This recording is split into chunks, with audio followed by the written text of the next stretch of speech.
Alors les fameux twins, donc dans ces twins, donc les voilà, Veclor et Vecnilash. Donc on en a un qui sera insensible aux dégâts physiques et l'autre qui sera insensible aux dégâts magiques. Et donc le magicien c'est celui-ci et ensuite vous avez le dégât physique ici. Donc comment ça va se passer? C'est que la particularité c'est que on aura besoin de 3 tanks, 3 purs tanks, ainsi que 2 démonistes qui vont faire office de tank. Donc déjà les démonistes devront être chargés en résistance ombre, ainsi qu'en PV, c'est ce qui va leur permettre de tanker le magicien qui se trouve juste ici. Donc au niveau du pool, comment ça va se passer? C'est que vous allez avoir le magicien, enfin le démo qui va pool le magicien et qui va le ramener à cette position-ci. Donc il va devoir reculer pas mal dans un premier temps. Et une fois qu'il sera positionné, donc voilà à peu près comme ceci, une fois qu'il sera positionné comme il le souhaite, il pourra revenir à l'endroit du tanking qui sera ici. Donc le démoniste va tanker le boss globalement ici. Pendant ce temps-là, on a un des deux tanks qui va prendre ce boss et le ramener au niveau de la torche, comme ceci.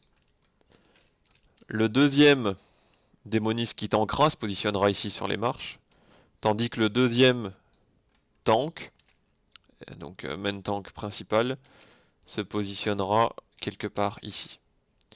Alors au niveau du tank qui se positionnera sur le magicien, il faut faire attention que s'il est trop proche, le boss lui fera des explosions des arcanes. Donc dans un premier temps, il va devoir trouver le juste milieu, donc pour ne pas être trop loin, ni trop proche. Alors, il faut savoir que ces boss vont se TP. Donc ils vont intervertir leur place, et c'est ce qui va faire l'essentiel du combat.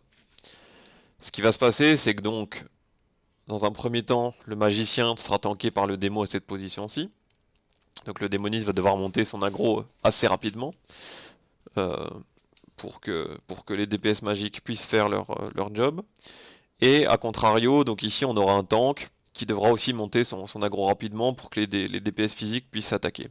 Au moment du switch, ce qui va se passer, c'est que le démo qui est ici va devoir récupérer le plus rapidement possible le boss. Donc l'aggro va reset totalement et il va devoir lui mettre des dégâts assez rapidement pour reprendre l'aggro. Pendant ce temps-là, le tank qui était occupé sur l'autre boss recule pour ne pas se prendre les dégâts des AOE. Voilà. Et le démo qui tankait précédemment au niveau de l'étoile, le boss ici, a terminé entre guillemets son job, en tout cas pour cette phase-là. Et le tank qui était positionné ici reprend le boss. Voilà, donc ça c'est la phase de transition. Le plus compliqué, je pense que c'est pour le démoniste pour remonter une aggro rapidement sans faire bouger le boss. Les DPS CAC qui étaient sur le boss CAC dans un premier temps, qu'est-ce qu'ils font? Hop, ils swap pendant que le guerrier là-bas monte son aggro. Ils swap et puis ils peuvent reprendre le DPS. C'est pareil pour les DPS distance qui étaient situés ici aussi avec le démo sur le boss. Qu'est-ce qu'ils font? Ils bougent et ils vont faire du DPS. Voilà, ici de l'autre côté. Voilà. Donc ça c'est au niveau du tanking et des swaps. On aura un troisième MT qui lui sera dédié aux scarabées que vous voyez ici. Donc les scarabées, vous allez voir, il y a des scarabées qui vont muter. L'objectif sera de faire un nettoyage assez rapide de ces scarabées et il y aura vraiment un groupe qui sera dédié uniquement à ça. Ops. Donc c'est en fait tous les donc le boss physique, c'est tous les il y a une certaine zone autour du boss et ce sera tous les scarabées qui seront situés autour de ce boss qui vont muter et qui doivent être gérés par cette fameuse équipe. Euh, donc voilà, c'est un combat qui se jouera je pense sur aussi des réflexes au niveau des tanks, réflexes au niveau des switches. C'est pas un combat facile.